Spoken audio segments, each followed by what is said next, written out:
Hey, what is up, everybody? The Saint coming in at you again tonight. So, here's what's up. Oh, man, if y'all didn't catch it, that was a awesome main event from SmackDown. But, you know, it's about to get a little crazy in here because we are set to interview one Johnny Romano. And I don't know this guy from Adam. I never heard of him until yesterday. Crazy enough, what occurred was apparently this dude is facing off against Brino Royce. He's been a guest of the show, and I've been around Brino for for quite a while. So we're gonna see what Mr. Romano has to say, and try to learn little bit about the man.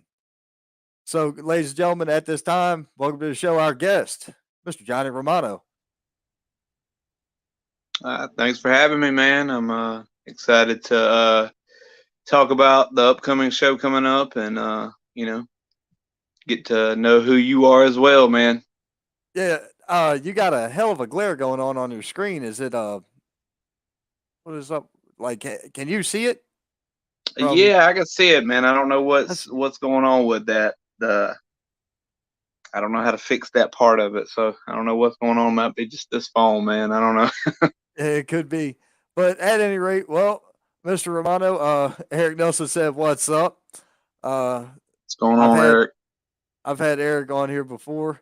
Um, Strangely enough, man. So I know a couple people who have worked down in Georgia. Um, Luca Daniels being one of them. I go back pretty good with Luca. Um, Man, I had him on here right after the first year when he was on what was that main event he was on with the WWE. I had him Right. on here right after that. Man, I know a bunch of the talent locally, but at any rate, tell me about you, man. How long you been wrestling? I'm coming up on my 19th year. Um, I started training originally in South Georgia, but you know, got my formal training under Dory Funk Jr. Um, been a staple of more of this southern region. I always say when it comes to any of these awards that they always have going on, the it stops at the Macon level. On down, we are usually kind of forgotten, but it's still a hotbed of wrestling down here. It's just we're not on the radar usually for the Georgia wrestling histories and stuff like that. So, you know, I got you. I've been down to like Tifton or Tiff County. I think my that wife's was aunt that, lives. Yeah, had my go ahead. first match there. Really? That's pretty awesome. My wife's aunt lives there, and then I think her brother lives down in like Alma, something like that. Wrestled I there don't too. know.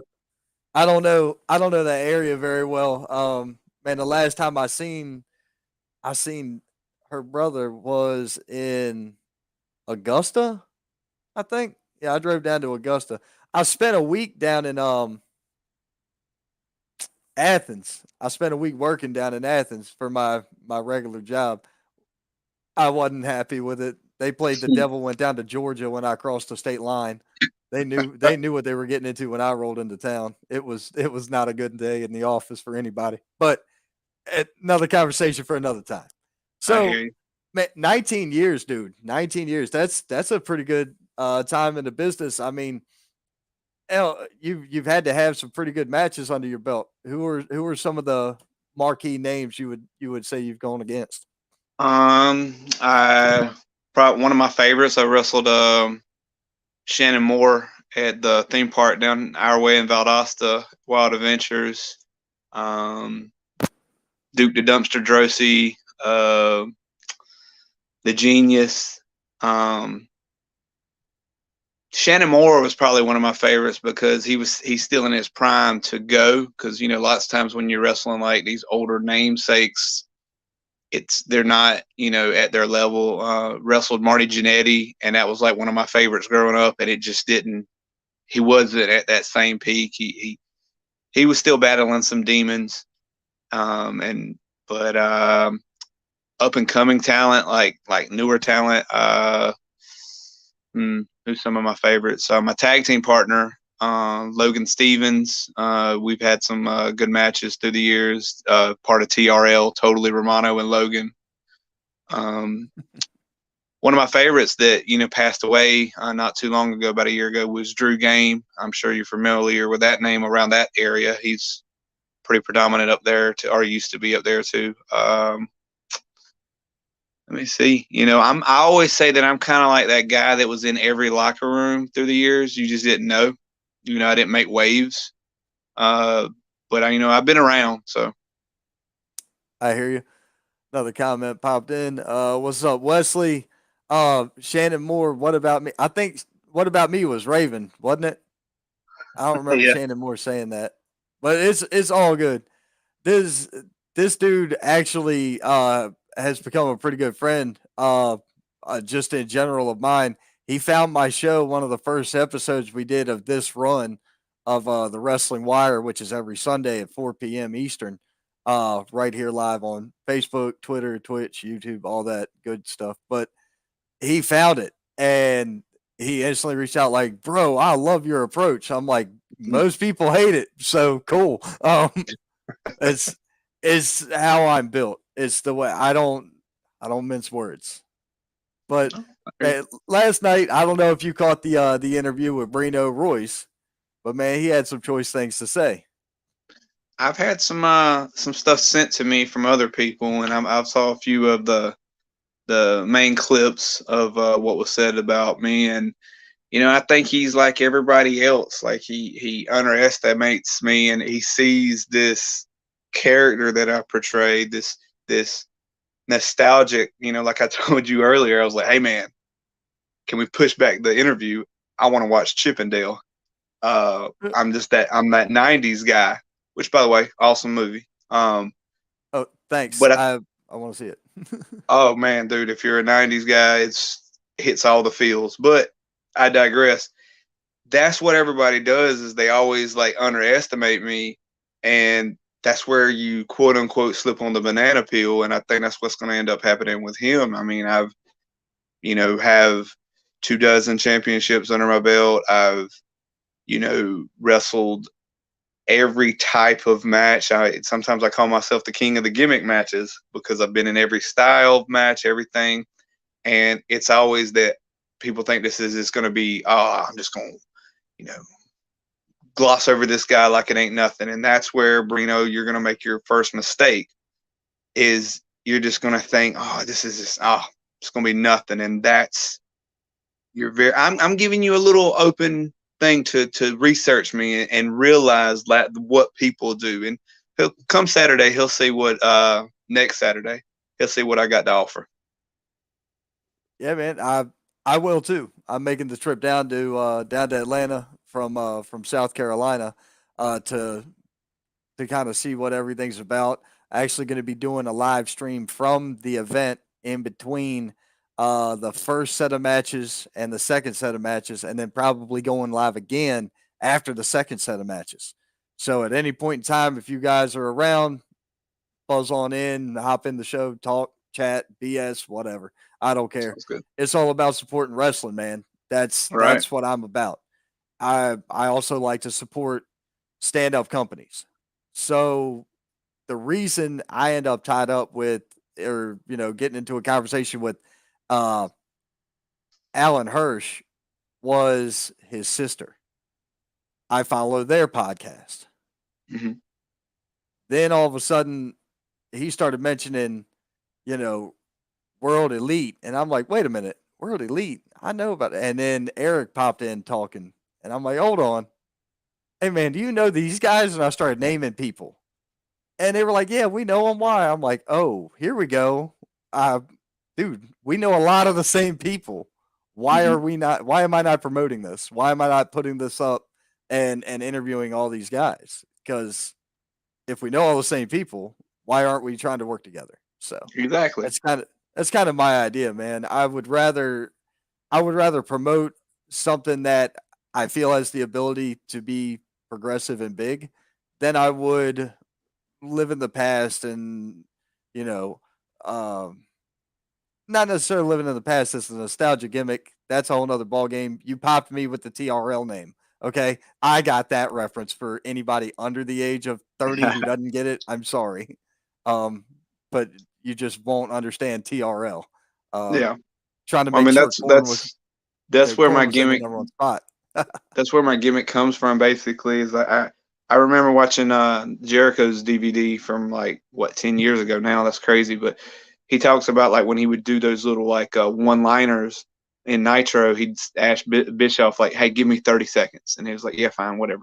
And he would say, "In an unbop and you're gone," or he was like, "You're like Dixie Midnight Runners. You're a one hit wonder," and he was like, he's like, of the people in there, maybe 40 people in the building got it. But he's like, those 40 people were like, oh man. And I just like those people that are like, oh, that was genius right there. I got that. I got that reference. Like I build myself weight wise as the equivalent of both Olsen twins.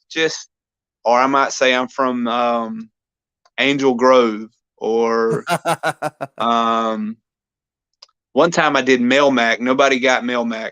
That was Alf's planet that he was from.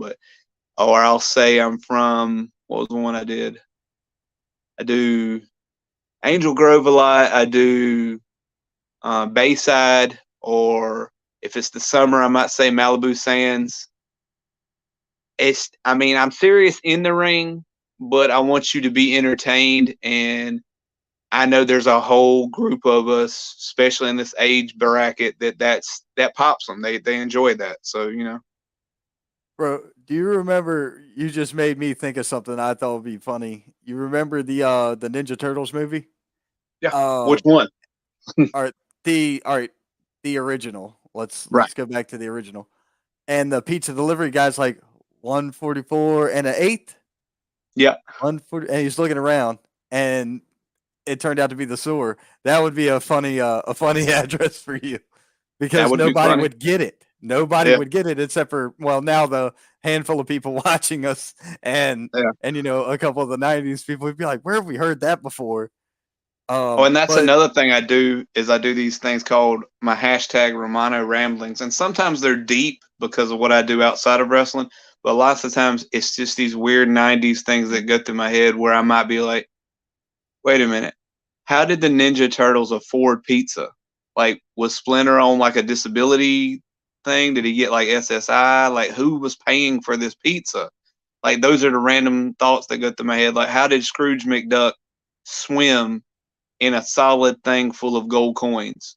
Like, that's my little like, I guess you call it just random little '90s thoughts that I do. But that's a good one too about the where I could build myself from.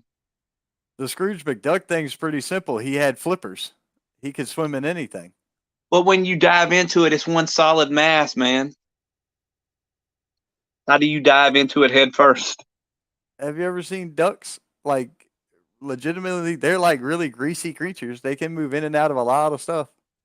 But Maybe, man. But my wife, when I tell my wife these things, she's like, "You do know these are cartoons, right?" I was like, you defeat the purpose of the concept of the question." all right, it's, hey, look, the gimmick sounds cool. I dig it. That's fine. So he wants to know if what Kid Cash is doing these days, and if you ever wrestled him. No, but I have a funny Kid Cash story for you. A buddy of mine was doing a TNA tryout, and he just let's just say he pulled an Amber Heard, and he asked the bed. Um, Oh, and by the way, on my show, say whatever you want. I don't. There is I hear you. Well, he shit there's the no bed, limits here. and Kid Cash was like one of the, I guess, producers that night or whatever, and he to this day like doesn't like. I won't throw his name out there, but that's my only interaction with Kid Cash. I haven't ever been on a show with him.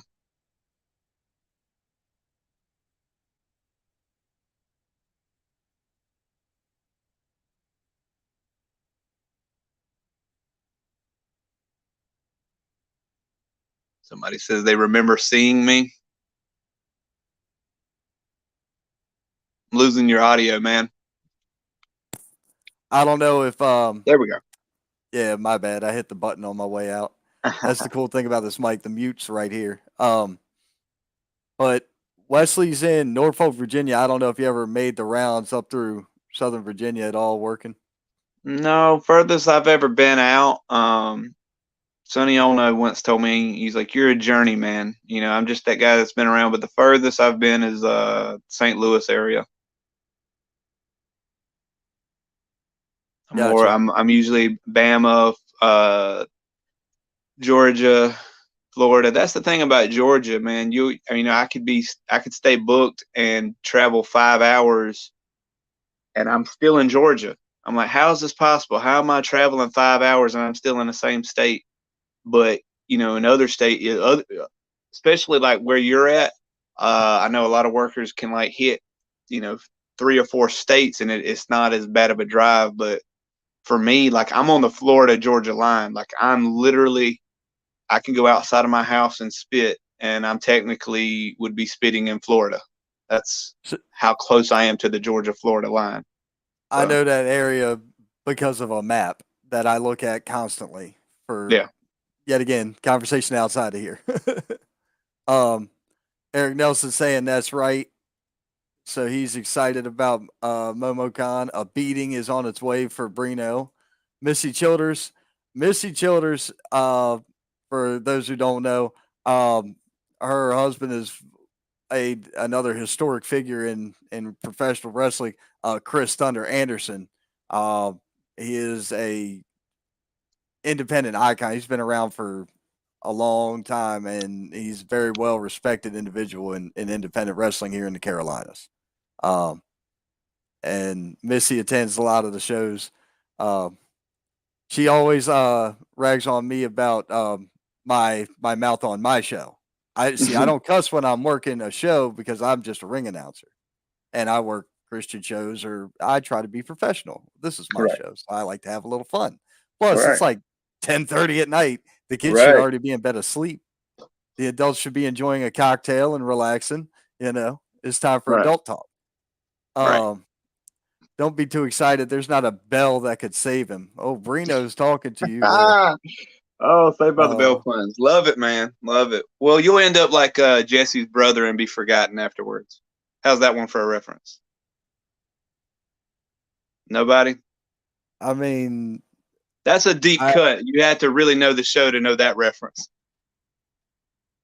I thought you were gonna go in a different direction, and I figured you would have been like, you think you knew detention? Wait until this Belding gets a hold of you, or something like that. Is where I thought you were going. Oh man, she said you are quick. I don't know if she was referring to me or him, but it's all good. Eric Nelson says, "Don't worry, the Rolls Royce is going to get wrecked." Okay,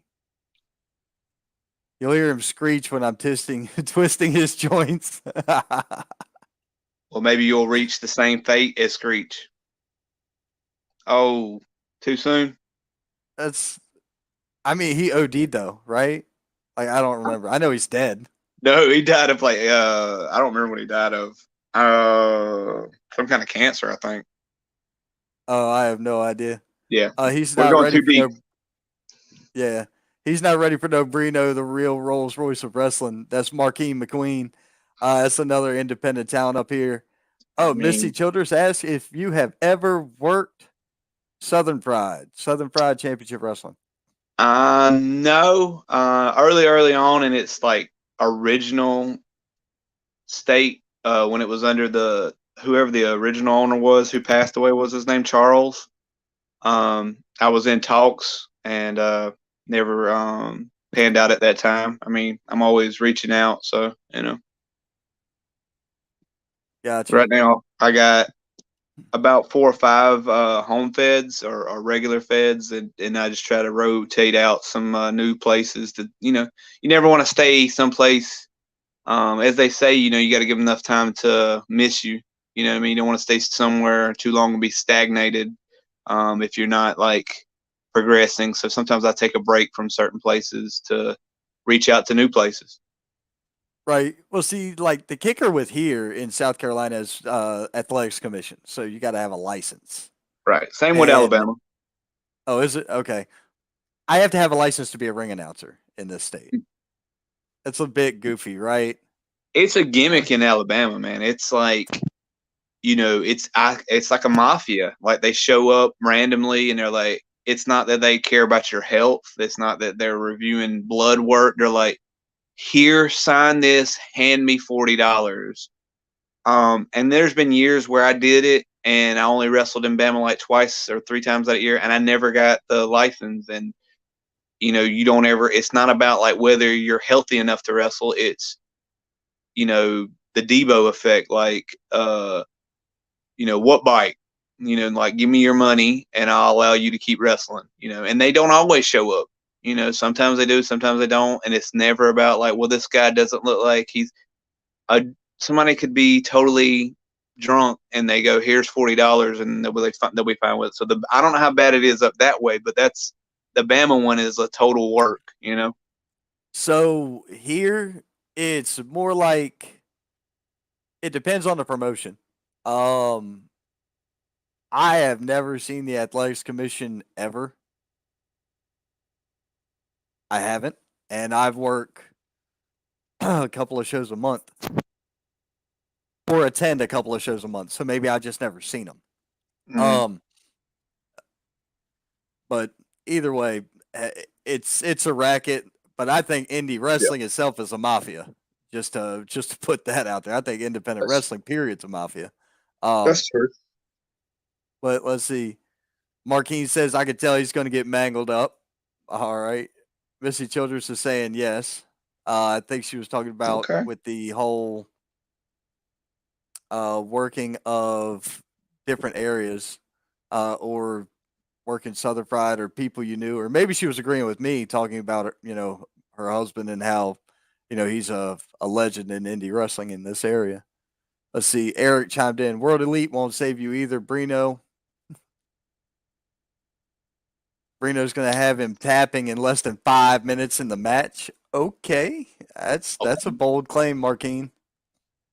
Okay. Brino will break you. That's coming from the freak daddy himself, AJ Frost, who's also going to be there. It was cancer that took Screech away. The Saint, the best Okay. ring announcer going today. Thank you. I appreciate that, but no, I'm not. I just put a different spin on things. I think that's what makes me unique, and that will say the most unique. Maybe we can go with unique. I'll take unique. I'll be there to help him celebrate over your lifeless body. Oh my god, All right. Jeez. All right, man. Nice to meet you too, man. Charles. Yeah, Charles William and Schultz. That's the guy who used to run Southern Pride. Yeah. Eric Yeah. Nelson, dude, this guy is a freaking encyclopedia. I've talked to him a couple times, and I'm really excited to meet him and Alan in person, and hell, I'm excited to meet everybody in person Yeah, because I know. Me and I just know him by cue ball. Alan. yeah, We go way back, way way back. He's gotcha. part of that 19-year journey. Have you been to North Carolina? I have. I have. It's been a long time, and especially I haven't been back since the start of the whole pandemic. But yes, I have. Have you worked North Carolina? I think is another Um, side to that. yes. I work with I don't even remember the name of the promotion, but he doesn't run often. But have attended a 3-day seminar and then worked under Cue Ball Carmichael. I don't even remember what part it was, but it's been so long ago. I'd have to think about what even the name of the promotion was. Gotcha. Has Johnny ever heard or worked for VCW, Damian Wade, and CW Anderson? I have not, but funny story about CW Anderson. I have worked him. He was the first known person I'd ever worked. Young 18-year-old kid, and I'm like, oh man, this guy from ECW, and he was just doing a run in, and he was gonna hook me in a submission, and he says no. It was the referee hyped me up to be like, hey man, you better sell it like you broke it. And he's like, if you don't, CW Anderson's gonna have his way. I mean, he had me like all hyped up about it, and I sold that like $1,000,000. But that was my first, and I got to tell CW I worked one of Eric's shows last year, or no, it's been 2 years ago. I got to tell him, I was like, that was like my first experience with working with somebody who had been at a higher level, and I was so hyped up about like making sure I sold your stuff good. And he was like, "No, you did great, man." So That's a hell of a compliment coming from guys like that. Let's yeah. see here. He's been in the locker room with CW and Damien, from Eric. Have I? Corey Corey Fortenberry chimed in and said, Brina Royce is gonna mess you up, bro. I've been in a ring with him. He's violent in the ring. He's brutal. You won't last 2 minutes. This man is a different breed. I mean, you can keep underestimating me, but I mean, it's you may bring the best you got, and I'll take the shots, and just like Rocky Balboa, like you knock me down on 9, I'm gonna get up on 10. I mean, that's just it. Like I don't you like when people if you look up my stuff, you're gonna like, oh, okay, this is just some silly nostalgic guy. He comes out to this pop music. It's because that's what I define my thing where I say the pop life. Like I'm like, hey, I'm about having a good time and just having a good life. But at the end of the day, I'm still a trained professional. That's something that I know that I am going to be able to bring to the table. And when the bell rings, the bell's got to ring, right? You got Yeah. to get over the entrance. You got to get over the flash. So we can, all his little cronies can keep talking and say whatever, and that's fine. And I'll come out there and I will hype the crowd up like nobody else. And then when the bell rings and he underestimates me, he slips on the banana peel. That's where we can really get to work. Right on. Brino chimed in to say, you will never see Brino make a joke about a cancer related death. Call it humor or not, you can't hide a lack of class that arrogance? I mean, I'm Arrogance. the biggest I Saved can't by the remember Bell that word. fan at all overall, man. I mean, I joke about anything and everything. You got to find humor in the worst of times. So, you know, That word that's is what it. egregious. That word is egregious. I had to reread it twice to remember what the word is. Egregious. And I'll teach you a clinic on class when we meet. Very disappointed. And Missy Childers chimed in to say, yes, it's too soon to make a joke about Screech.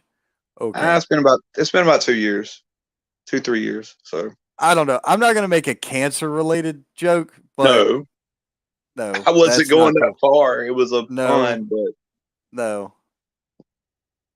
I didn't know what it was. AJ better worry about the Warzone match because AJ's in that matchup. Um, see, Wesley was saying he knows Damian Wade from and because Damian Wade works a lot in Norfolk. yeah, I know. Yeah, yeah. Now that I know him. He was part of the seminar. He was one of the teachers under Q Ball. Gotcha. Ain't none of that slipping. Talking about the banana peel. Are any of those pint-sized wrestlers behind you for sale? Wesley's a Oh, collector, bro. oh yeah, man. Yeah, yeah, yeah, bro. I got a massive collection. I've sold stuff to Matt Cardona before, and so I'm a big. I mean, I know I heard Brino making fun of me talking about dolls and stuff like that. But I have a special place in my heart for nostalgia. You can do whatever you want with your money. I choose to fill my house with things that I enjoy. So, but yeah, yeah, man. I'm a big collector. This is just a small part of it. Yeah. Let's see here.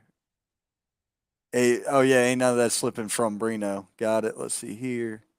It was at my show in Georgia. I worked with them at SPW before it closed in VA. Okay. See here. Seriously though. Yeah, he's talking about the toys, man. Oh, Screech made a jerk of himself on some reality show on VH1. Yeah, he made an ass of himself. But here's the thing: though, Screech was a smart man too, or let's stop calling him that. It's not. It was Dustin Nyman. He was what he's talking about. He was on a Celebrity Fit Club, and I read his book. Basically, he asked to be the quote unquote heel of the show because it's reality television. it still, has its scripted base. And Yeah. he wasn't gonna be the heel. He was gonna be the lovable loser. And he said, "No, let me be the heel. Let me be the bad guy of it." He requested it to be. So, dude's a smart dude. I mean, I'm not taking nothing away from that. He's an intelligent guy, and I enjoyed his book. And I refuse to watch the reboot. I will not. But I No. digress. Markeem McQueen, I had to put two comments together. You're going to slip right into a submission move that you can't get out of in reference to Okay, your banana peel joke. I guess that's a, Uh, a pun. Okay. yeah. Uh, he's not on Matt Cardona's level, but trust me, Wesley is a pretty big collector as well. Uh, man, just today he sent me videos of more stuff he's acquired.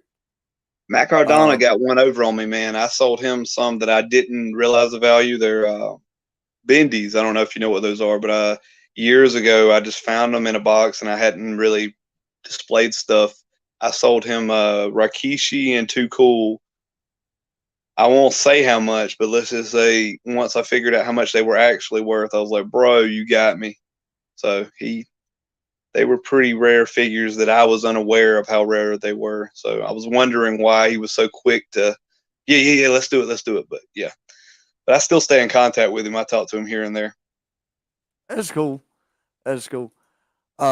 Eric saying, "Come to Momocon 2022. We'll have some good stuff for sale." There you go, Wes. We'll be in let's see, Atlanta, Georgia on the.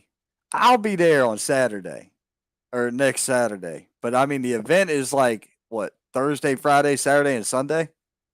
Yep, it's a Dude, that's whole huge. week, man. 4 days, three Yep, days, 4 days. 4 days. Nostalgia is a perfect word. It makes me remember my childhood. Exactly. That's what I'm about, man. I mean, hold.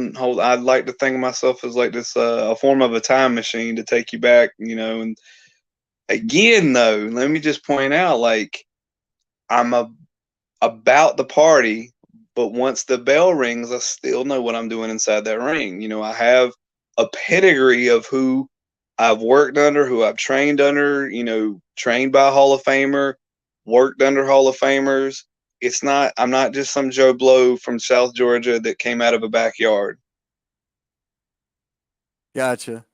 Um, Wesley was saying they're hot again, talking about all the old school toys, especially the bendies, like you were talking about.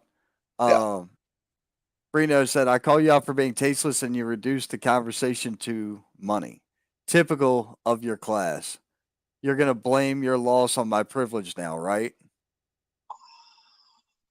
Oh, okay. No, no. I mean, I'll take the hit for the Screech comment. It was done in a punny way, and then we got to the realism of it. But I mean, regardless of the fact, man, is I still don't think you are acknowledging what I bring to the table. I mean, I really feel like you're doing what every guy does with me and just goes, okay, whatever. This is it, and that's what happens. And then, you know, when 1, 2, 3 happens, what do you do then?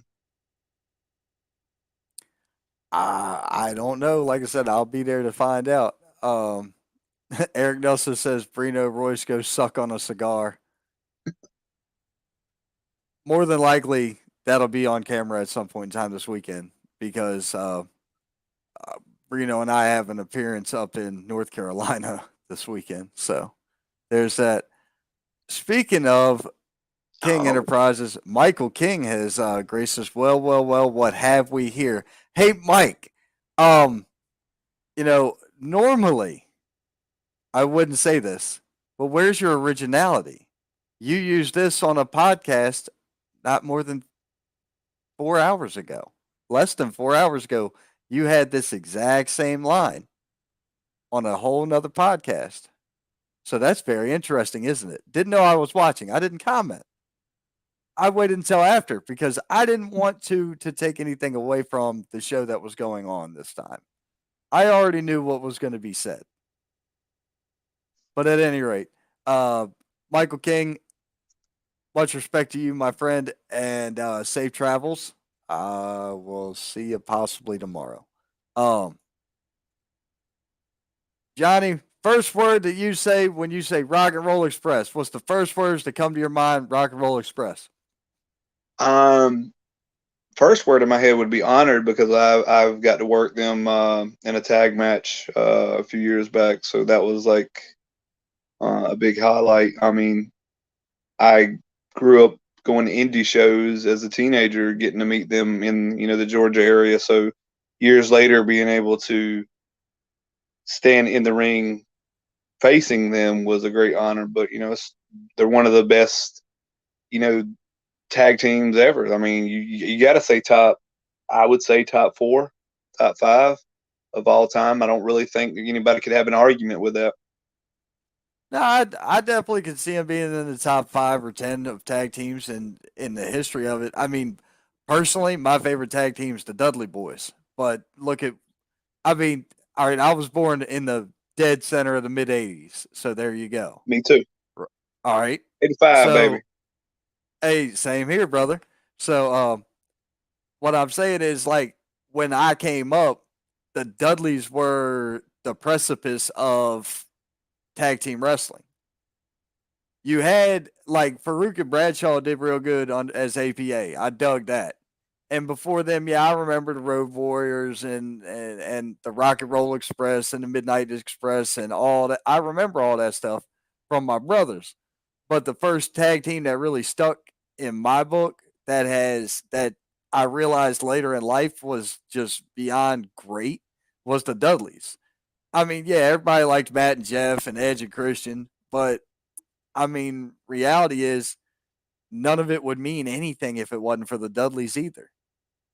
That's weird that you say the Dudleys are your favorite, being that we're the same age. I always think of that as like that period of we were already like in high school, and I don't know, man. My nostalgia holds stronger to that 89 to like 94 era, as far as like that feeling. Don't get me wrong, of course, attitude era, but I always call that period of time, I always feel like there were a lot of what I call the 98 percenters. And what I call 98 percenters are those attitude era fans that came out of the woodwork like, well, hey man, where were you like in the trenches in the new generation era? But that's just I would have thought somebody, a younger person would say the Dudley Boys. Like if you're the same age as me, I thought you would be more holding down to, I don't know, somebody in that mid '90s era, Steiner Brothers or something of that Because nature. I didn't like it as much. I didn't, not that I didn't like wrestling. Let's not confuse this statement. I didn't like the tag team wrestling that much back then. The Steiner, I remember the Steiners and the Hart Foundation. Hell, I had a cardboard IC title when Bret Hart had it. You know, Right. and I put a belt through it and everything, and I thought I was the shit. But you know, that's the way it was. You know, when you were a kid. But I didn't, I didn't care that much for the tag team wrestling. I didn't even like those old tag belts. I didn't that big honking ugly thing. Nah, man, I didn't dig that at all. I like the ones that remind me of the undisputed title Brock Lesnar carried. Um, That's so weird to me. Like we're the same age, and to me, that period of time doesn't hold to me. I think you're talking about more of that ruthless aggression era, which I think had some of the. I think ruthless aggression era was the better wrestling period than Attitude Era, but I just yes, hold. I don't know. I guess it's just such a nostalgic feel for me. The new it's also where generation we're and from. golden era. It's That's true. also where we're from. You're, Hmm. you're born and raised in South Georgia, right? Stayed in South Georgia all your life. All right. WCW. I'm a transplant. I'm not originally from South Carolina. I'm from Washington D.C. Right. In Southern Maryland. So I'm what they consider a New York guy or a Yankee. But the problem is they don't know their history because the Mason Dixon line is the Pennsylvania border. So, but anyway, you know, I'm not here to correct anybody who doesn't know how to read a book. Um, so I had more New York product exposure than I did the Southern product exposure, WCW, and I wasn't a WCW guy. anyway. I didn't give when Ric Flair made the news for winning his umpteenth world title in some outdoor venue. I was like, this is news? I was like, even I knew back then it wasn't the real deal, but I knew what it was. I knew it was entertainment, and I knew it was a. I'm not gonna say it's not real because God damn, y'all guys take uh, bumps and shit. I don't want no parts of. Um, but as far as it goes, it's there's a lot of moving pieces parts to wrestling, and Mhm. I'm more of the entertainment side. I enjoy a great storyline as well as a great match. But if you have a great storyline that builds into a great match, kind of like what, not necessarily what we're doing, we're having an interview, you know? But people use interviews in the direction of storylines for phenomenal matchups. And I I think it's all always a good time. I always ask people, especially guys coming up, I say, what's your favorite match? And then they tell you, then I'm always like, well, why was that your favorite match? You know what I mean? Like one of my favorite matches from a kid, and it's not that great as far as like in ring ability. And I got to recreate that match because I'm always about like bucket list things within my career. Was Big Boss Man and the Mountie in the jailhouse match. Not a great match, not technically sound, but I'll never forget the whole, the Mountie getting arrested and him having like this scream and all that, and that whole just that vibe for it. I mean, it still entertains me because of that buildup. So I always ask guys like, "What's your favorite match?" And I go, well, "Why is it your favorite match? I mean, did you Well, just like it?" At the end of the day, pro wrestling is not like I love NWA just as much as anybody, but pure wrestling is not what sells tickets.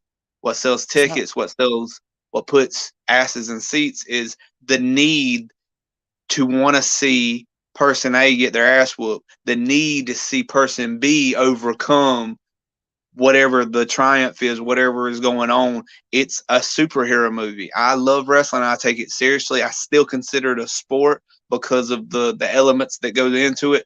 But at the same time, if you take it out and you're just like just two guys wrestling, to me that's kind of boring.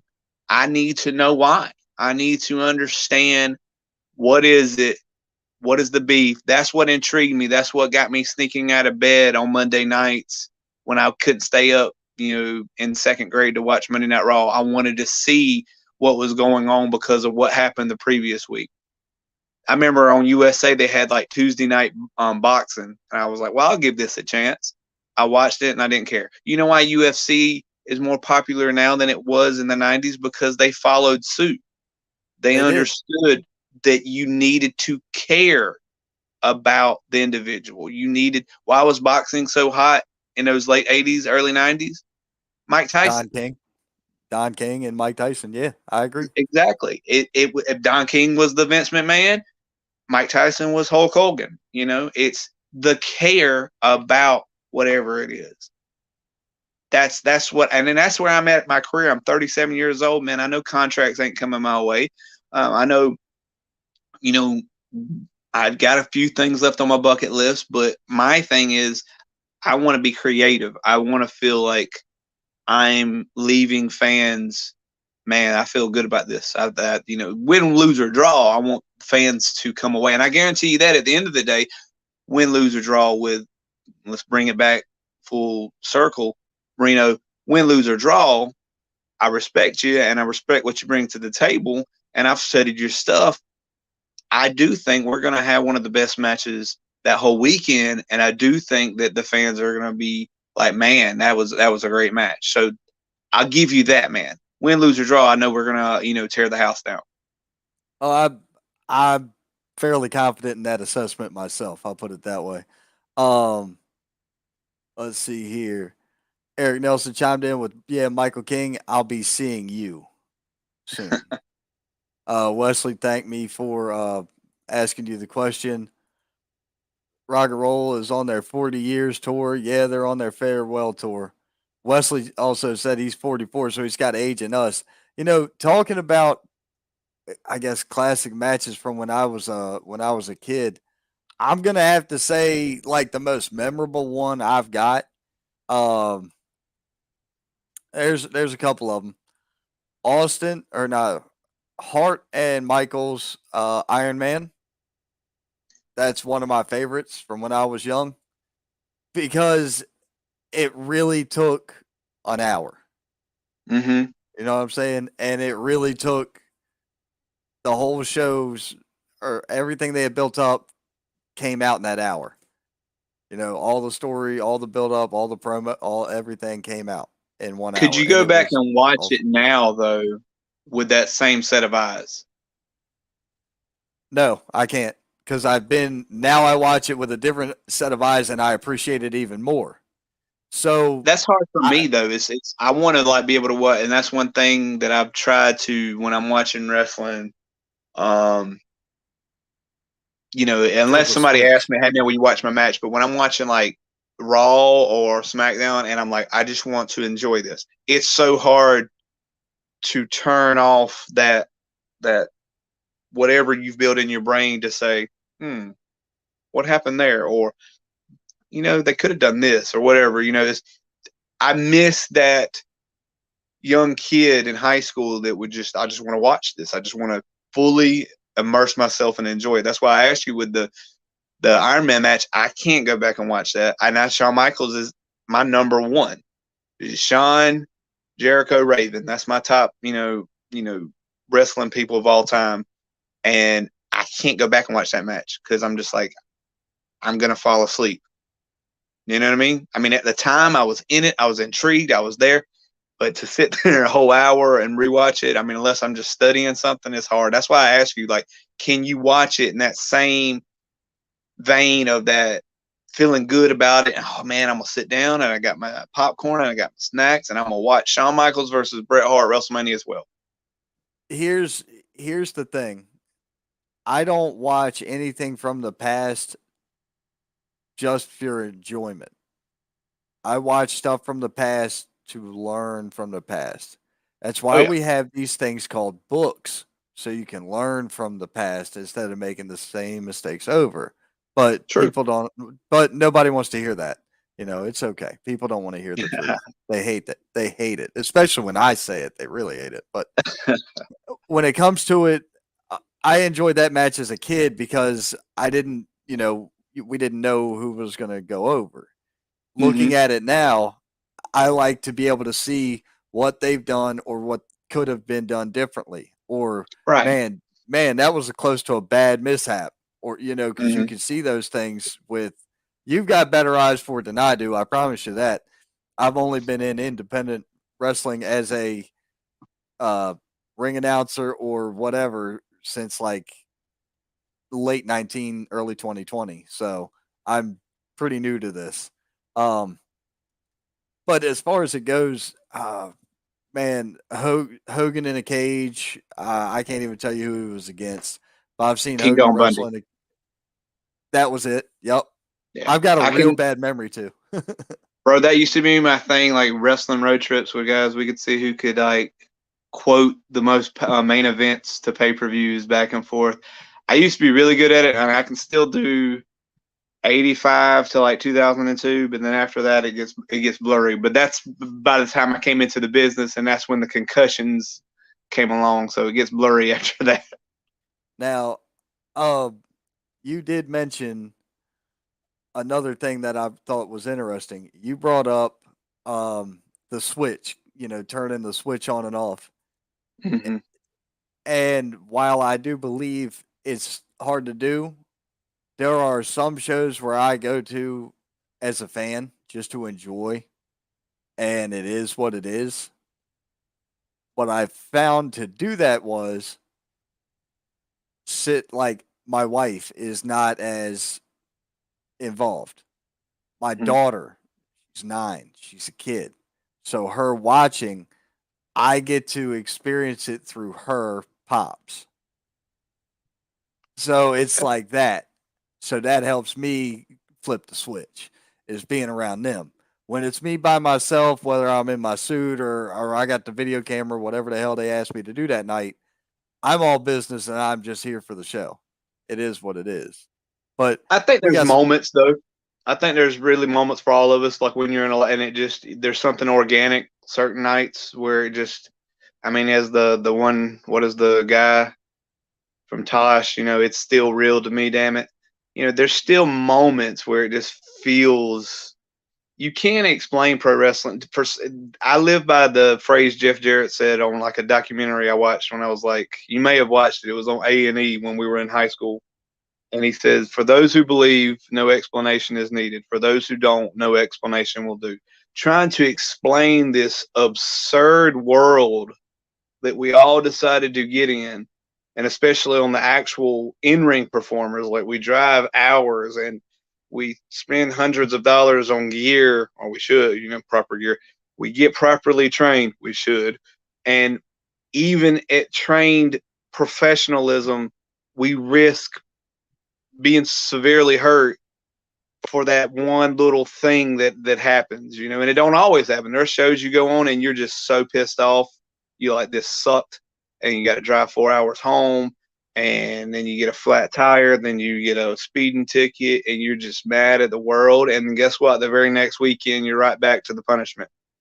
And that's what's weird about wrestling. You can't. There's no other art form like this. There's no other art form you can compare it to, because for the sports people, we're not a sport, but for the entertainment people, we're not entertainment. We don't. We're outcasts to everything everybody. in Yeah. pop culture, you know. But I love it. It's I think that's part of it too. We're both on that Gen X edge. Mm-hmm. So counterculture is a big part of that. We don't need to belong to any other. We got our own thing. Who cares? All right. Yeah. That's the No. way I look at it. Um, I look was wrestling, cool when I was in school. Yeah, a little bit, but you still had people talking about it. Mm.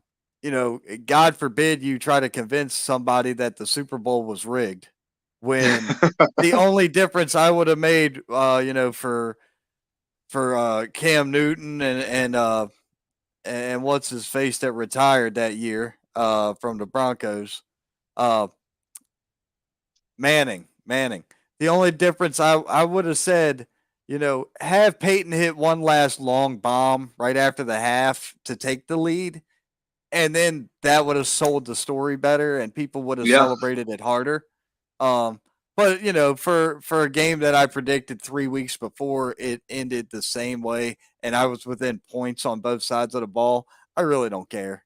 Right. I didn't even watch the game. My wife did because she was a Denver fan, but nobody's watched football for 4 years in this house anyway, or at least the last three.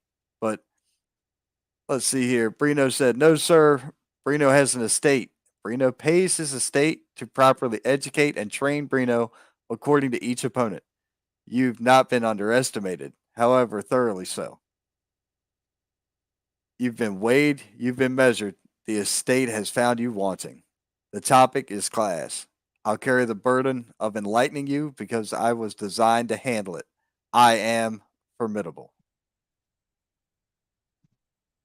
A lot of big words. I mean, I guess, you know, his word a day dictionary, you know, calendar has really come in handy. So, I'm gonna tell you, dude. Since I've met him, the cat's just—he's a very articulate. He's an educated man. He's not an I idiot. mean, in a different world, I think me and him would vibe well. You know, I think, you know, I take all my matches seriously, but, you know, I think he's trying to bring in some other thing when I'm trying to be like, hey man, let's just go in there and have a good time, and let's really have a good match, win, lose or draw. But you know, we want to talk about people's intelligence and you know where we come from and what level of class we are.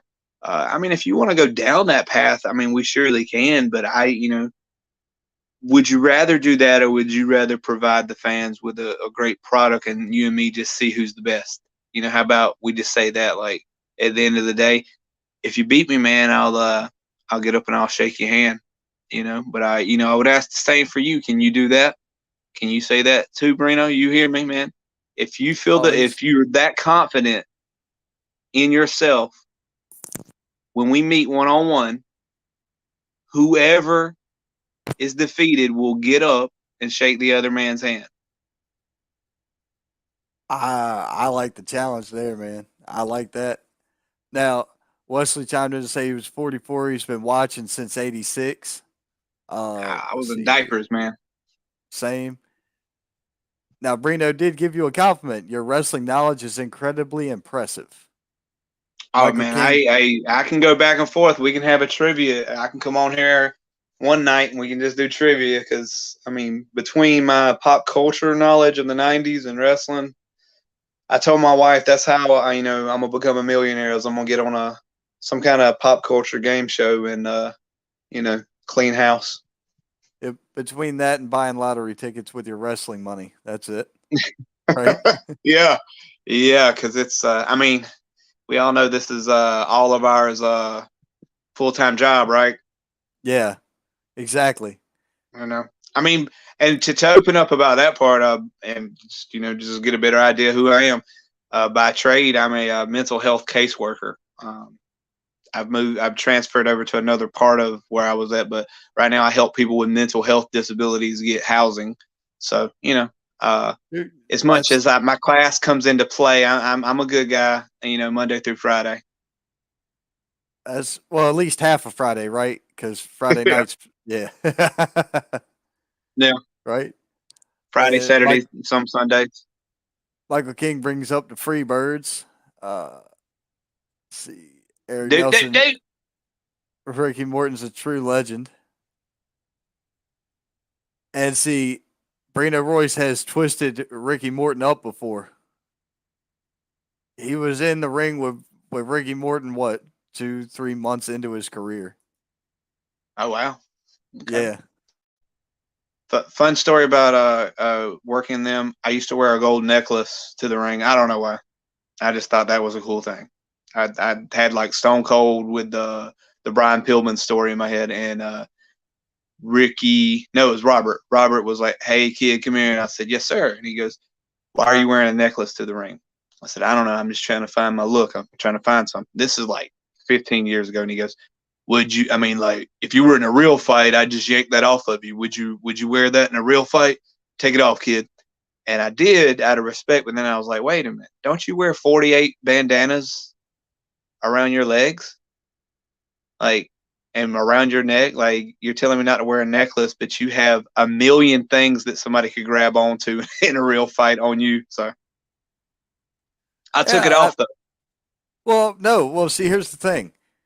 If you were dressed up for a night on the town and you were out at a bar and you got into a bar fight, are you going to take your jewelry off before you swing a punch or throw a beer bottle? Exactly. That was, and that's man. You can go down a rabbit hole on my logic Yeah. of things that I follow and things that don't necessarily work. Like, I'm not so old school that I don't understand progression. There's certain things that you don't need to reinvent the wheel, but there's certain elements that, like, well, this philosophy from 1985 doesn't fit in this scenario. Can we agree on that? But some people are very set in their ways, and the new school is set in their ways. The old school is set in their ways. I I think what helps me out a lot is, like, I try to wrestle what's going to help benefit the other person. I'm always like, what do you do? What do you like? That's what I've been taught is when somebody asks me, what do I do? I'm like, well, what do you do? What can I do to help your thing look better? What can we do to pull this all around where we both come out looking good? And I think that's a big missing element because I mean, I get this all the time is that well, my character wouldn't do that, kid. I can't do that. I'm like, it's like the whole debate of the Sasha Banks and what's her face? Help me Naomi. out here, man. Naomi. Uh, Naomi. Naomi, with them walking out. I'm like, I don't know. I don't want to ruffle any feathers, but that's one of those things. Is like, I mean, you're getting paid for providing a service. You and You I you can't do walk out of know our job and still have it tomorrow. exactly. And some will say, well, hey, you stood up for yourself. And I get it. Okay, you stood up for yourself, but there could have been better scenarios to do so. It could have been a better, like, all right, well, I'll tell you what, we're going to go ahead and drop the titles tonight. And then, we're going to go on our way. I don't know. I have a weird viewpoint that some agree, some don't, some hate my viewpoint. I'm very like, what's going on in any given moment of what's right and wrong. I'm not one side or the other. So, Right. Man, we got a boatload of comments to catch up on. So, all right, go ahead and hit me with it. Michael King has probably already rolled on. I have to attend to other business. Peace be the journey. As for you, Corky Romano, I'll see you soon. Both good movies. He knows he's ribbing on No. my favorite movie of all time is Cool Runnings. Okay, Cool Runnings is fine, but don't call Corky Romano a good movie, please. I mean, Chris Kattan is that guy. I couldn't name his name last night, but Chris Kattan is the dude. And I'm a he was way big better fan. in Undercover Brother than he was in Corky Romano. I did not like Corky Romano. But I didn't either. I didn't like Orange County. I did not like Orange No, County at all. look, I'm a big '90s SNL fan. Big surprise, right? So, like, I I thought that's try where you got the to name from. Romano. No, that's a whole story in itself. Um, it's with when you have a favorite, like, people you like or whatever, you try to like anything. Like, my favorite actor is Vince Vaughn, but all his movies are trash. Like, I don't like uh, any of his movies, but I love him in the movie. I If that liked The makes sense? Breakup. I thought The Breakup was pretty decent. I thought I, with Jennifer Aniston, I thought that was yeah, pretty good. And I didn't mind the one where they went to college. old school. Um Old School. Yeah, I thought Old School Yeah. was pretty good too, man. Well, I mean, he's got some like ones here and there. I just love his banter. I love his like Yeah, quick. Like, he was good in the what was the Page movie? I didn't see that. He's I haven't the seen he's it yet. supposed to playing like the Pat Patterson type Booker producer type character in it. Okay. And It's then worth watching. I also like Dodgeball. I thought Dodgeball was pretty fun. Yeah, some of them are good, but those later ones like Fred Claus and Four Christmases. Whew, Yeah, that's some weird goofy. questionable, things. But like I said, he's my favorite actor. So you look past certain things. It's just like having a favorite wrestler, and you like, you follow suit with certain things, even though you're like, oh man, it's like if Undertaker is your favorite wrestler or Goldberg is your favorite wrestler, and you try to justify that match that they had together. Uh, what was Let's it they not. had? Yeah, Let's not. Let's not. I don't even want to bring that up. I don't yeah. even want to talk about that. Eric Nelson said, Brino, you got a big mouth that's going to get fixed real soon. Wesley, dude, they're on their 40-year retirement year. Road Warriors lasted about 12 years, but the Road Warriors aren't both dead. Just one of Yeah, them they are. is, right? No, Oh, they they're are both dead. both dead? Yeah. I Hawk thought it was died only the like one. no, Hawk It was, died when we were in high school, bro. yeah, he did, but I thought Animal was still kicking. Animal passed away a year ago. Okay, so it's been recent. Mm. Concussion brain. You can identify. I'm up to 9, I think, Uh, that I remember. I got I got one that I know of with a TBI from it. So yeah, we'll chat about that privately. Check out Legion at Momocon. Wesley, man, look, Wesley, you're being told come on down to some of these shows, brother. Um, I've tried fixing it myself, but the dentists keep describing it as perfect. I don't know, weird. Oh, talking about his mouth. Um, Reno respects your wrestling mind. So there you go. I appreciate that. Like I The said, in a difference. different time, I could see us even being a tag team, man. It's just right now you're heated about something. You want to prove something, um, and I respect that. And in a week's time, you'll have every chance to make me tap in 5 minutes. Mangle me, was that? I think that was one of the words. A Yeah. lot of like vicious terms used. I just don't think it's going to be as easy as your cohorts are describing, man. Just The keep that in difference mind. between the difference between you and Brino is we could actually see him on camera, and we can barely see you. I I mean, understand that, look. man. Well, his cell phone's Technical probably from the difficulties. '90s. It fits. No, it's from the '90s. It fits the gimmick. I'm on I'm on dial up, See, man. That's what it see. is. Yep, the Errol's modem in the background beeping. Yep, that's Yeah. it. I Or for gotta get to anybody who my just AOL heard, chat room. that's right. Hey, I still got my AOL email address. I'll have you know. Um, let's bring it back. Ricky's bucket list to Russellville and Madison Square Garden. Can't believe during the mid to late '80s, early '90s they never did it, but But they didn't. okay. Yep. Best match. You and Brino agree. Will shame everyone. In other words, he's saying your matches are going to be up there. And that's the thing, though. He should understand when we say best match, a best match is not going to be 5 minutes, man. We're gonna go round and round. That's what makes a good match. So this is not the already in the ring Johnny Romano. This is the pop star, the king of the '90s, Johnny Romano. This is 19 years of experience. This is 24 championships in the Southern region. This is you know, if you don't know me, you'll find out because I mean I've been around. Maybe I'm not the one to ruffle feathers in locker rooms, and I've always learned I got 2 ears and one mouth for a reason. So I would shut my mouth in locker rooms. I might have been in locker rooms with you, you never even knew it because I would just do my job and I would go home.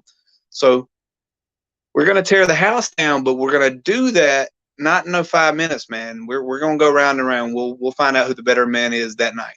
Because as Ric Flair said about Harley Race, man, you're good. You're real good. But on that night, I'm going to be that much better. There's that. Let's see here. Rock and roll. Actually, Ricky rolling up the Russians for the tag belts and the whole backstage faces coming out. Wesley is a huge Rock and Roll Express fan, man. I gather that. Watch that match every time. And it's the same. It's awesome. I still get goosebumps and hair on stand up on my arms, making me feel Also, old. can we agree that I have better hair than Reno? You have longer hair than Brino. I'll go with that. It's better too. Uh, I can't tell. It just looks like a sheet. It just looks like a sheet in this camera. This potato. Um, I know. y'all are making me feel old. There's no Sean without no Ricky, but I graduated in '96. There's no way you guys are younger than me. This is true. We've already determined that. Um, let's see. Then he goes on to talk about Jeff Jarrett, because you mentioned the Jeff Jarrett story way earlier. Um, Yeah.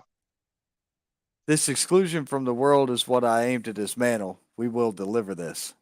So remember, we were saying how wrestling's counterculture and it's not Mm-hmm. accepted in anything. Right. In Brino's interview yesterday, he brought that up. Peyton Manning, watch yourself. I'm a Broncos head, Ron. Hey, man, look, so was my wife and her dad. They were when football was actually relevant. Um, it hasn't been relevant. It won't be again. Um, soccer's going to take over on the mainframe of sports for some unknown reason. I can tell you why. Look at all the kids today. The kids aren't out there playing flag football or baseball. Most of the kids are in soccer clubs now because soccer has all this inclusion and everybody running around, and there's a lot more people on teams. So now, as they get older, soccer is going to be the more popular thing out. Don't I can believe see me? that. Invest now in soccer, and you'll get the return in 15. So that's called an ROI, return on investment. It's got a 15-year life. Gotcha. King of Queens, that's the Romano line. Time to put my son down. God bless Ron and Johnny. I love King of Queens. Leah Remini was my childhood crush. Ah, okay. Also, let's pull it back into the '90s references. Back to Saved by the Bell was Stacy Carosi on Malibu Sands when they were at the beach on Saved by the Bell. So I can I play at seven vaguely degrees with this all day long. I vaguely remember stuff from back then. It's hit or miss, and then what'll happen is somebody will say something and I will go back there and then I'll have that memory again.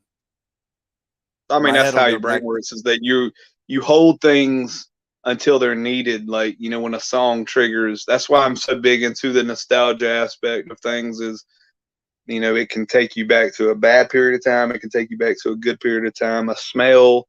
I mean, working in mental health, I learned a lot about like how our triggers work, whether it's trauma or something good. So, you'll be surprised what you still have in your Rolodex that will trigger, like, oh man, I had totally forgot that's in my brain.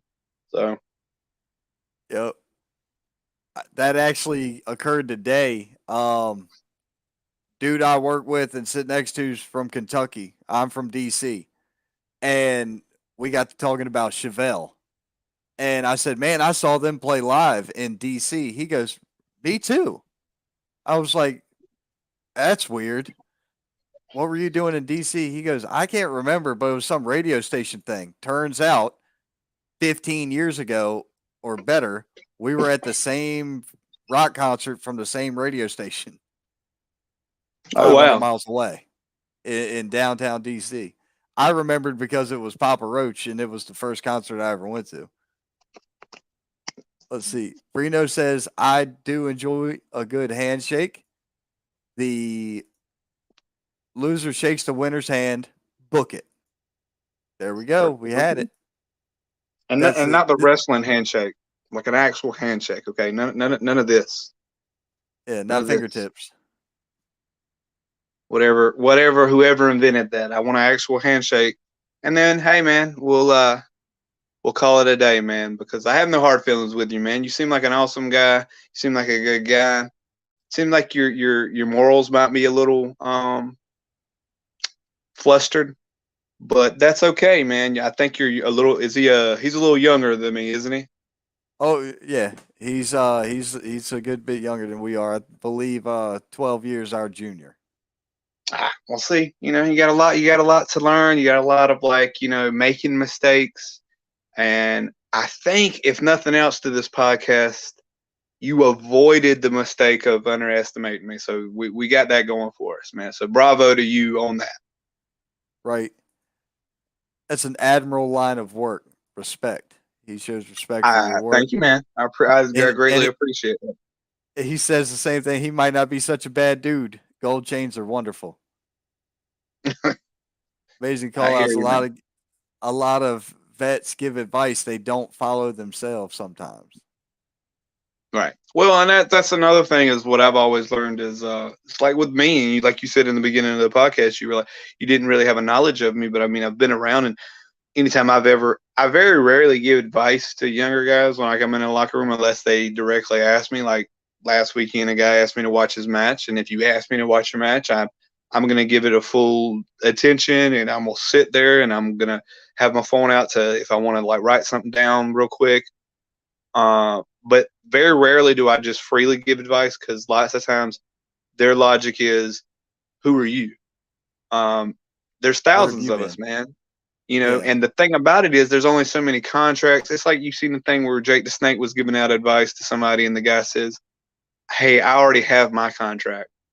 And I get that vibe from people, but it's like, my expertise is not coming from Jim Bob trained me in the backyard. It's coming from the Glaciers. It's coming from the Rock and Roll Express. It's coming from, you know, uh, Dory Funk Jr. It's coming from, trained under, a lot of seminars under guys from Japan. Newer guys that, or I say newer guys, because to me, Matt Hardy is still a newer guy, but you know, Matt Hardy's the Matt Strikers.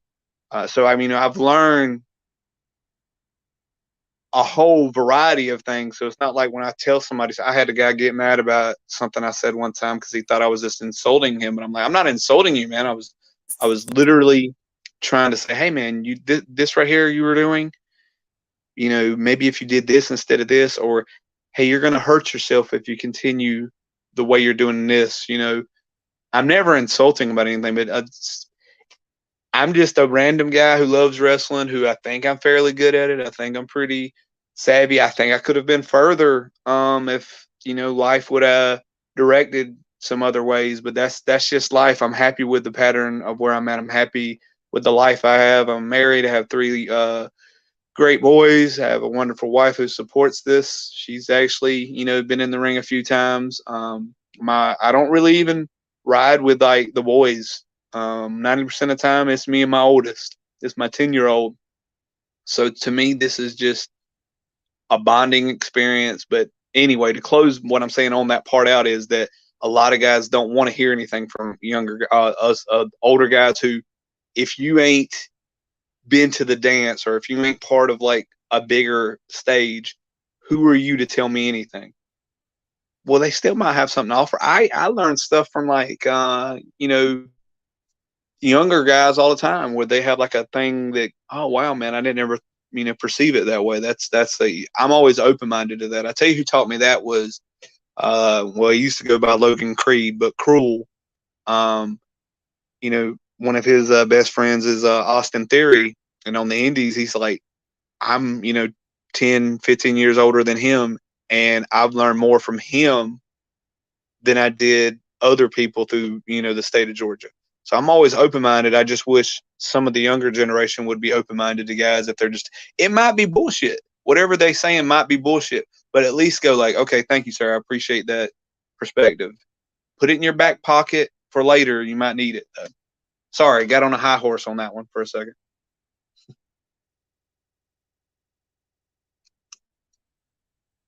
And I lost you again. I don't know where your audio is, man. It's me. I muted Okay. myself Okay. while you were talking. I figured it out. The glare in your room is when you turn a certain way, your camera Oh, picks okay. up the light reflection. So yeah, Uh, it might still be a potato of a camera, but at least it's not as blurred over. So you're not as yeah, I had to washed come over out. here to the charger. So You're good. Uh, Brando goes on to say, Romano has my respect. Um, Something happened in Norfolk. Oh, okay. And then let's see. Sasha felt she wasn't going to be pinned by one of the other girls. She can't get away with that because the money she brings in. Uh, I'm not going to go into it, but I said it earlier on another show that I just chimed in on. I think it's a work myself. I don't think it's legit. I think it's a work. oh, and that's something that's happened a lot lately. These whole quote unquote work shoots to deceive you to whatever. Because, but the fact is like once the cat's out of the bag, the cat's out of the bag. So there's no magic anymore. It's like when they WWE put that statement out to acknowledge that they were you know performers and they were asked to do something. It's like people were like outraged by it. I was like, that's been 20 years, man, of 25 years of acknowledging it being performance based. So it's that's the hard part. Is I've said this. I got into like a um I, the debate I had where there was some show, I don't know if you know about it, where a guy yelled in a little girl's or little boy's face and made him cry. And the promotion apologized for it because a fan put a negative review on their page. I was kind of like, I mean, but he's a heel.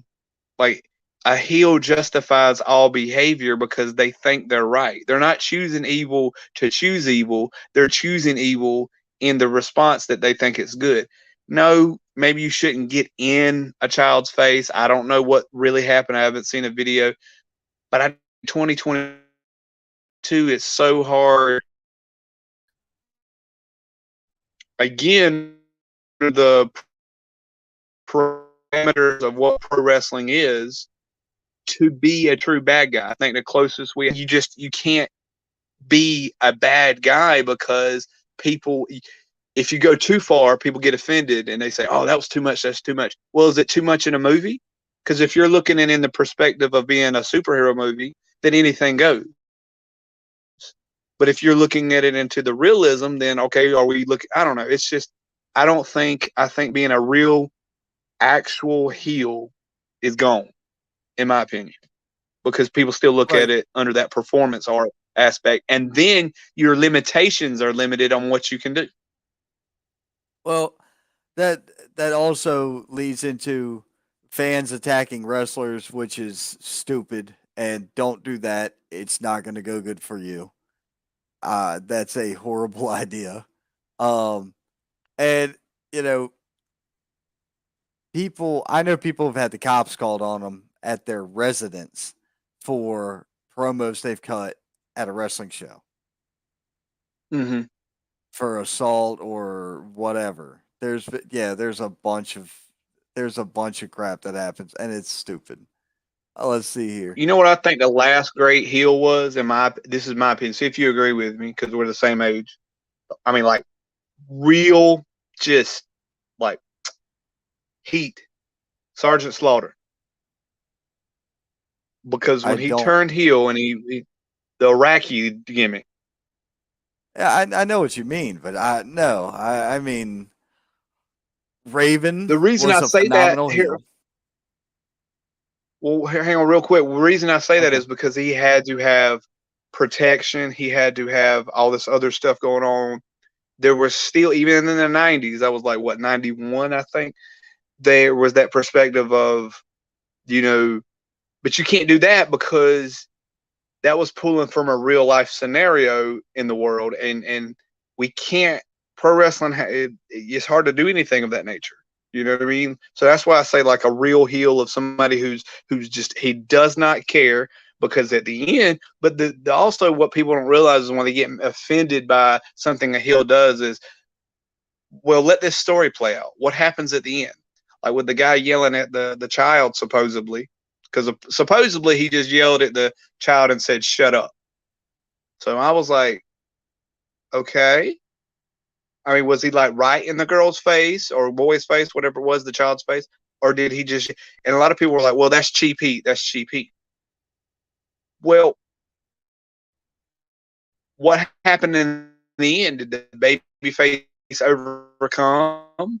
Did the baby face try with him? Like, what was else was being told on that? I just feel like everything is under such a microscope, is what I'm trying to say, I I get that. Well, see, that's the trick. In the '90s, it was still unknown as to whether or not wrestling was a show or real to a lot of people out there. There's some people out there, you've seen the meme, it's still real to me, damn it. You brought it up earlier, right? So there's some people nowadays who still aren't smartened up. And that's the difference. The world now is smarter than it was then. We make way more mistakes and repeat a lot of the same ones from back then, but hell, I guess his internet cut out. But I'll carry on with what I was saying. Uh, when it comes to it, Sergeant Slaughter, yeah, back then that was a huge deal. Uh, Siding with Sheik and everything else that occurred. Um, the hope here is that no matter what, when all right, he's back. Cool. So the you know? thought of it here is uh Slaughter, as you said with the Iraqi thing, like I said, they didn't know any better. They thought it was legit. They thought that was life, right? Well, now they know better. So you got to be more visceral or psychological or just a straight up bastard. Um, I don't like heels like The Miz. I didn't like heels like Rollins when he was the champion with the authority. I didn't like that. I don't like chicken shit heels. It's not my bag. I don't enjoy that. I like brutal, nasty, mean, mentally violent heels. Raven, great heel in my book. I loved Raven's work. Raven and CM Oh yeah, Punk one had of my one of the favorites. best feuds in all of professional wrestling in the last 20 years, in my opinion. Maybe 30 years. But I feel like Raven and Punk had that. Now you mentioned Raven earlier as being one of your top three guys. In my Oh estimation, yeah. if I had the ability to sit in a car and ride with three people from the industry to learn from, it would be CM Punk, Raven, and Paul Heyman. Those are the I like three, that list. right? I'd love to be in a car with them three just to listen and learn and absorb. I would probably switch Punk for Jericho, and then I would stay with the same list. I've always been told that, hey man, when you're done, I think you have like a calling for the Paul Heyman thing. Because anytime I see somebody like talking about what they're gonna do for the night, or I see what they're doing in the ring, I go, hey man, don't mean to interrupt, but if you did this into this, wouldn't that look better? Like I can't help myself sometimes. So Paul Heyman would be a great one, but I would probably switch Punk for Jericho just because the longevity of Jericho and that he literally has done everything a 5-year-old kid could have ever wanted to do, like a rock star, a game show host, a reality star. He was on VH1's I Love the 90s. Everything in wrestling. I would just love to like pick his brain. So I would probably switch out. But not that Punk ain't great because he's the newer generation of a Jericho, in my opinion. Right. And now my thing against Jericho is this. I'm talking about just learning wrestling, and Mm-hmm. with Jericho having the extracurriculars, it's like trying to learn from The Rock. You know what I mean? I'm sure, yeah, you can still learn stuff from him. But in my book, I'm just talking about a strictly professional wrestling side. Um, Mm-hmm. that's me. Uh, when we were talking earlier about Vince Vaughn, uh, that's his favorite actor as well. Wedding Crashers and the Breakup. Let's see here. All right. This is Scott Larson. He is the host of Hashtag Truth. It's another wrestling podcast here on the in the Carolinas. He's got like 500 interviews of independent stars and promoters and everything. This dude used to do 3 and 5 days a week interviewing talent, and he didn't give a damn who you were, where you were from. If you had something to say, he was your guy, and I think he still is the guy. Let's see here. The boss's daughter during the summer jobs. Oh yeah, the summer jobs at he's talking about the Bayside thing. Saved by the Bell thing, I think. See here. Precisely why I had to redevelop my approach to being a heel. I dig that. Randy Orton 2009 was another statement he brought up. Let's see here. My son's asleep. Doug is rock and the Eddie Money shirt. All right. Chris Jericho beat The Rock and Stone Cold on the same night. Jericho got caught Yes, he between did. two. He got caught between two polarizing stars. He doesn't get the GOAT recognition enough. I do give Chris Jericho credit for being very good in the ring. He's probably, in my opinion, Chris Jericho is the reason AEW is as successful as it has been. Before anybody else, Chris Jericho was the champion. And before anybody else, Chris Jericho was the reason the houses were getting packed, in my opinion. Um, a lot of people have varying opinions of mine when it comes to the AEW. I look at it like this. I want you to name who's going to make you pull over on the interstate and buy a ticket if you see their name on the marquee. Because it's not their current champion. He doesn't make me want to buy a ticket.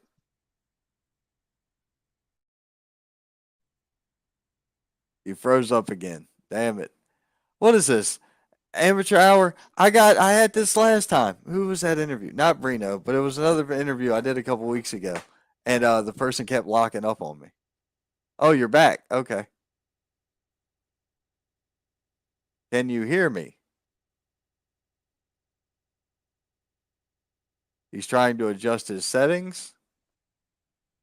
Yeah, I was trying to be able to hear you. You were going in and out on me for a bit. Yeah, I think your internet signal might be kind of crap. I don't know. I don't know if it's It was Wi-Fi or getting kind of cellular. spotty there for a second. Yeah, I don't know if it's No, it's Wi-Fi or cellular. Wi-Fi. We'll have to talk off air because if it's the same company I know, I might be able to help with that. I'll look at it All later. right, man. We'll talk about that later. Um, let's see here. He was the first undisputed champion, and who beat him on the mic? Hey man, look, Jericho was good on the mic. I'm not lying. I think that's a market preference thing, though. Talking about who's going to be a marquee draw, I kind of agree with that. However, on this coast, Kenny Omega, in my book, is not going to sell as many tickets as he would on the West Coast. That's me. Jericho is your biggest get. CM Punk is your biggest get. Uh, Moxley, I love John Moxley. I love his work. I don't know. Same with Brian Danielson. I like his work. I don't see him as the draw that he was even during the Yes movement. Dude looks to be in great shape, but it's having the drawing ability in my book. I look at this business as a business, and either you work it or it'll work you. You got to be realistic about where you're at. Um, I mean, I look back and hopefully you can hear me well now. I look back on my years and go like, man, things could have been so different if I would have took this path or this path. But I'm okay with where I'm at now, and I know what I'm doing now. I know my time is like closer to being over than it's not. Like I'm 37, 19 years, hundreds of matches. My body will at some point say like you can't handle this anymore. But I think that I honestly, you were talking about like who drawing power and all that. It got me thinking like, I mean, if you interviewed 100 people, let's say you went into Walmart, interviewed 100 people, how many of them would be aware of AEW? 100 people, just at random, and they could be our age. You don't have to go way older, or anything. 15, maybe 20.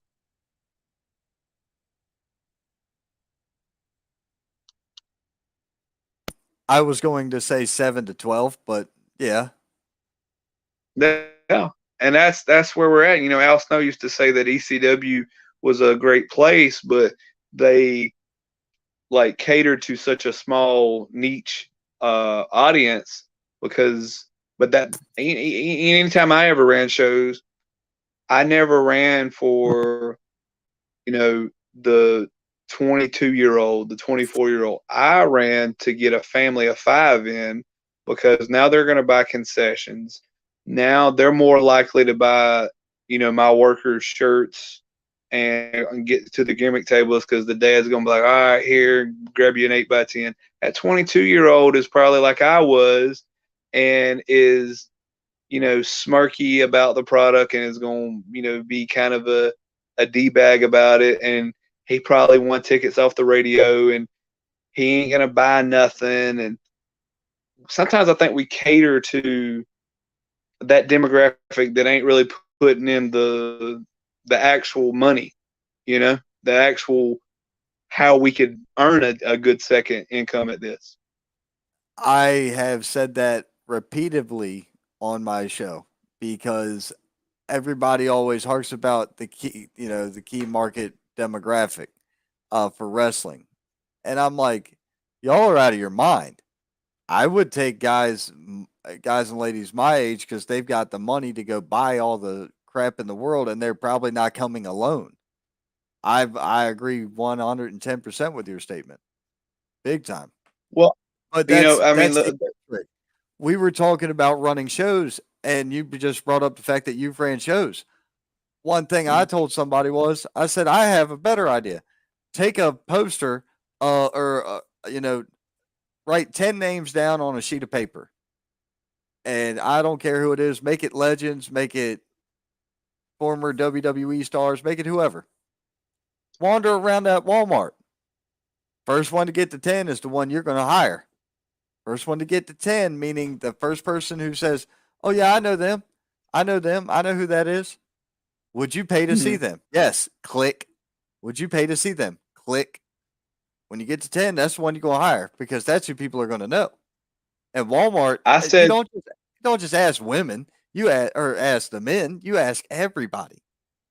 it's funny you say that. I've said the same thing about like if I have hands in one other promotion to a degree, but I've as he starts running regular shows, I've always said have these little like survey deals and tell people to fill them out and then like give away something like who one person will get a free ticket or t-shirt whatever to the incentive of it. But if you ask them, and I got this from going to a WWE show when I was like 15. I remember I think it was Tony Chimmel.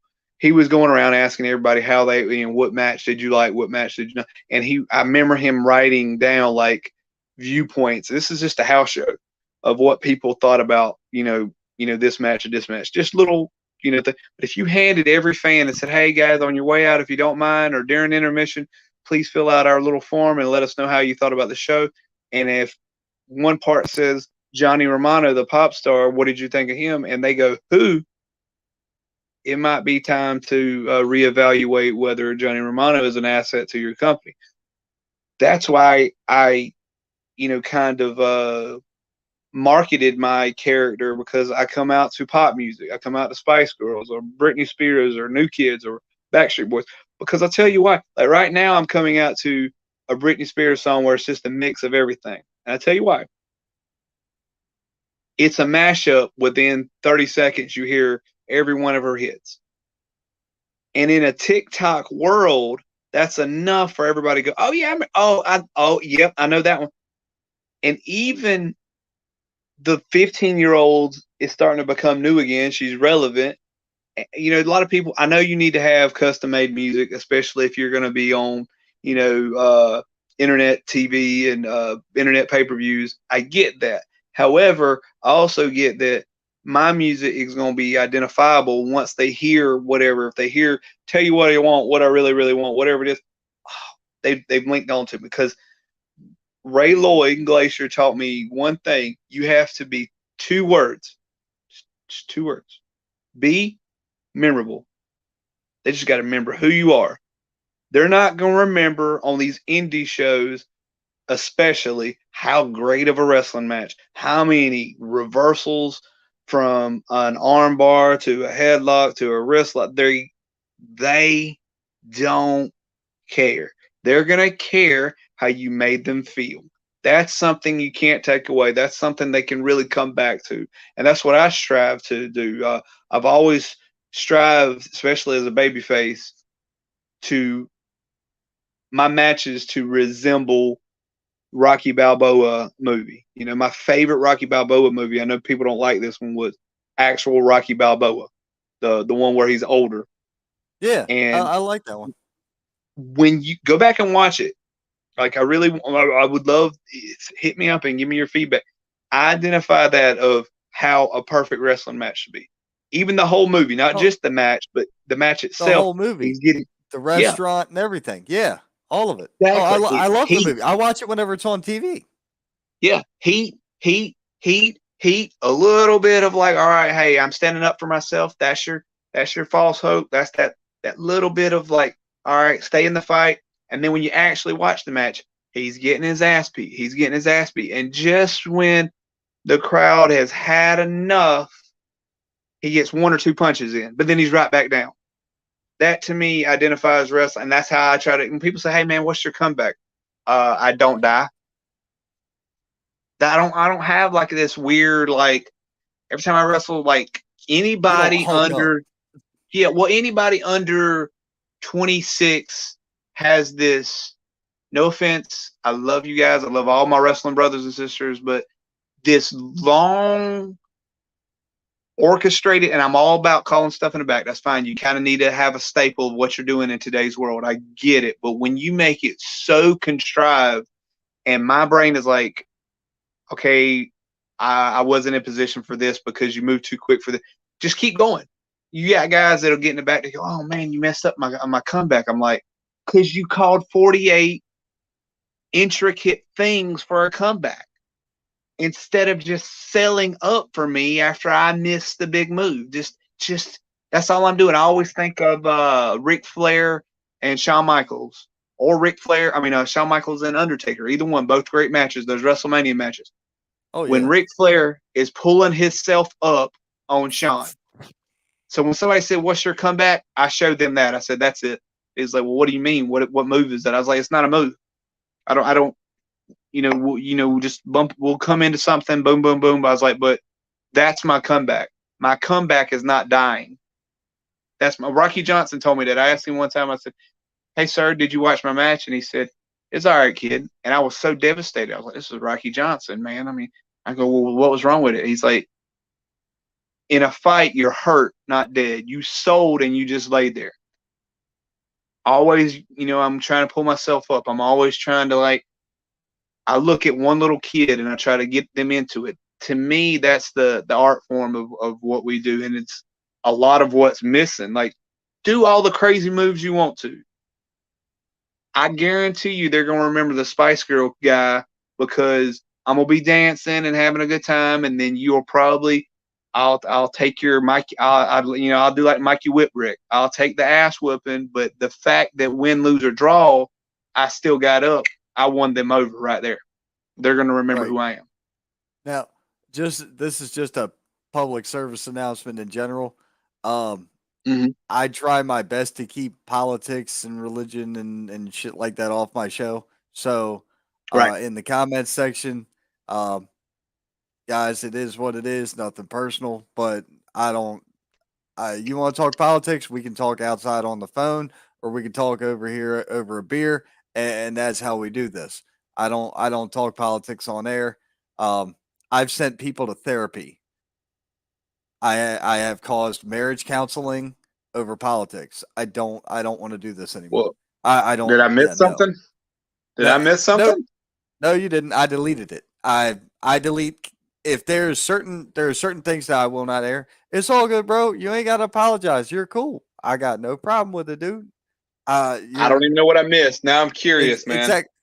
I'll text you. I don't give a shit. Where's my phone?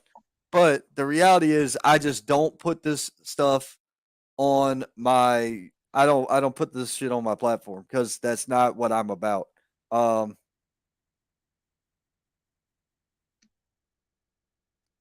so it's just not what I'm about. I shot you a message. You'll be able to read it in a second. Just All right. yeah, that's all it is, and no big deal. But it's one of those things where I keep. There's certain lines I don't cross because this is my personal page as well as a business page as well as another page that I'm on where I'm just an administrator of. So Got you. it's just shit you know that's the thing. I don't Yeah, it's yeah, not just me affected, it's a lot of people I work for or represent yeah. or work with or no. There's I don't agree with the stuff, so I don't do it. Like I said, I'll talk to anybody about it all the live long day. I got no problems voicing my opinions. However, I don't voice them on here because I don't need that shit. Well, I I mean, don't need a headache. sometimes I think we get to, like, of course I know us as performers and entertainers at any level um have a duty to whatever. But at the end of the day, I really think we read too much into it that it's like, I think sometimes people just want to escape reality and they just want to cheer a bad guy and they want to cheer a good guy and boo a bad guy, or vice versa, whichever. And it's like, it doesn't have to always be so deep on certain things. It's like, I just came to wrestle. You know what I mean? I just came to provide you with a little bit of entertainment for a little while, and that's it. Like, you don't have to get into anything other than that, you know. But I mean, and that goes back into what we were saying earlier with how pro wrestling is this weird umbrella of a weird like thing of its own, that it's real, but it's not, but it is, but it isn't, and that I don't know. But yeah, I seen the what you said, so I can 100% understand that. Yeah, it's all good. And once again, there's no hard feelings. It's just certain things I don't deal with. And Mm-hmm. that's one thing that goes for me at 24/7. I don't associate with wrestling shows where I feel the talent's not treated properly. I don't associate with shows where I feel like people are not paid Right. properly or fairly. I, you know, respect is a huge part of my life. I was brought up, my father was a military man. So I was brought up with My a dad different too. level of expectation. Yep. I spent time working for the Department of Defense. Um, so when you stand next to a Marine or a Navy SEAL or a Ranger or one of those parachute guys who got to parachute out the plane, then run across the field and get back in the same plane they just jumped out of. Yeah, those guys. I built the runway. I was freaking there. I know better. Like I don't. I just don't. It's not something I'm willing to. It's not something I want brought up on air as to have a discussion about. I am cool with talking outside of this on anything else. No problem. In here, And most of my shit, I won't even say over text. Everything I say is verbal. That way, it's not misconstrued. Right. There, look. Speaking of, you've been in this business for 19 years. 19 years. Right. When did professional fall off of professional wrestling? Because a lot of promoters, I talk to a lot of more promoters than I do anybody. Promoters or other entities in the industry, not just wrestlers. But a lot of them feel like this new era with Facebook Messenger and so on and so forth is so difficult to use to get anything done. Whereas back in the day, you may, call a friend, call somebody, and here we go. It was all good. What do you feel about that? Uh, I missed the last part. Are you saying, like, you know, making contact with other people? Say the last part again of what your actual question is. So, how do you feel about people utilizing Facebook Messenger as opposed to like a phone call or actually going to meet a promoter or whatever to try to get booked? And then a promoter reaching out via Facebook Messenger to book talent as opposed to, making a phone call. Well, you know, I'm that last generation of pre GPS. You know, like coming up and actually just you still had internet, and you know, but it was still in its infancy stages. You know, those early 2000s. I would just when I first started, and I had broke away from the place where I was training at before I went to Dory's. Uh, I would just Google wrestling Alabama, wrestling Georgia, you know, and just see anything. And I literally would buy a map or you know, or print up MapQuest, whatever, and I would go to the show early and go, "Hey, how you doing? You know, my name is wasn't Johnny Romano at the time. Figure that out for yourself. But you know, is anything I can do? And I might get on the show, I might not. Uh, I will, if I was on the show, I was either going to get my ass beat in a minute and a half by somebody, or I was in a battle royal and I was going to get chopped to death, or I didn't get to do anything but, you know, help with the chairs and just stand, you know, whatever. I think those are like, I say a dying breed, but almost non existent because, and, you know, I'm trying to reinvent myself for these last, uh, run, I guess you say, to just really feel justified. And I'm hitting up promoters, and I'm at a stage where with gas prices and everything, I'm like, I don't really know what to ask you for anymore because I know I'm new to whatever new promotion. I know you are not aware of what I could bring to the table, so you'd be taking a chance on me. Um, it's a catch 22, man. Like, and a lot. I know I don't. There's very few younger guys. Like I had a guy I wrestled a few weeks ago and was just uber green, like uber green. And then he's asked me to help him out, and I was like, man, in my opinion, I think you need a little bit more seasoning before you really should be working. But I'll give you some places to show up and just come and help. And he said he's gonna come, but uh, guys don't do that no more. Guys don't just like, hey, how you doing? My name's blah blah. Is anything? And just come. Just I've been planning on doing that to a couple places up y'all's way, just to be like. But I mean, that's a hell of a drive for me to just go on a whim.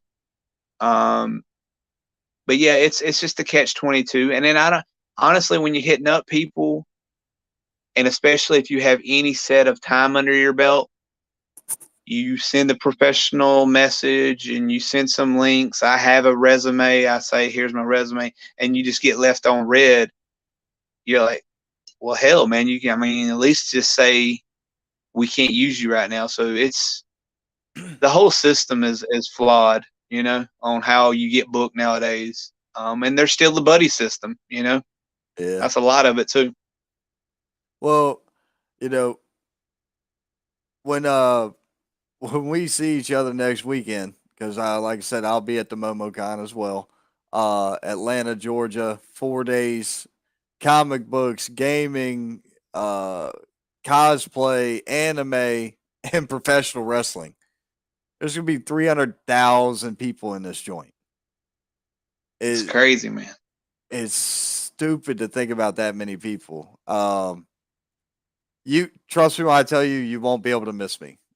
I guarantee you that. I guarantee you, you won't be able to miss me.